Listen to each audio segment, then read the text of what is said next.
अल्लाह के प्यारे बंदे, शैतान नहीं चाहता कि आप ये दुआ पढ़ें। वो आपको रोकने की हर मुमकिन कोशिश करे। দুনিয়াতে যত অদ্ভুত অদ্ভুত প্রশ্ন সব আপনি মুসা আলাইহিস সালামের মাথা থেকে পাবেন। বিভিন্ন বিষয়ে আল্লাহরে প্রশ্ন করতেন। সাইয়েদনা মুসা আলাইহিস সালাম আল্লাহরে বললেন, আল্লাহ আপনি আমার এমন একটা জিকির শিখাইয়া দেন যে জিকিরটার শব্দ আপনি আর আমি ছাড়া কেউ জানবে না। দিনে রাতে সব সময় এই জিকির আমি করব, আপনারে ডাকবো, কিন্তু শর্ত হলো এই জিকিরটা জানবে শুধু আপনি আর জানবো শুধু আমি। আল্লাহ বললেন, মুসা পড়ো লা ইলাহা ইল্লাল্লাহ। মুসা আলাইহিস সালাম কয়, মাবুদ এটা তো জাতীয় জিকির, সবাই জানে। আমি তো চাইছি এক্সেলেন্ট একটা জিকির, কারো কাছে নাই, শুধু আমি জানবো আর আমি পড়বো।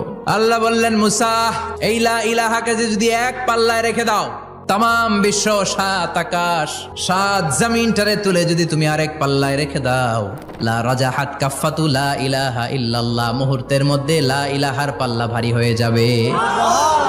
ও মুসা, তুমি যতই এক্সক্লুসিভ জিকির চাও, লা ইলাহার চেয়ে দামি জিকির আমার কাছে নাই।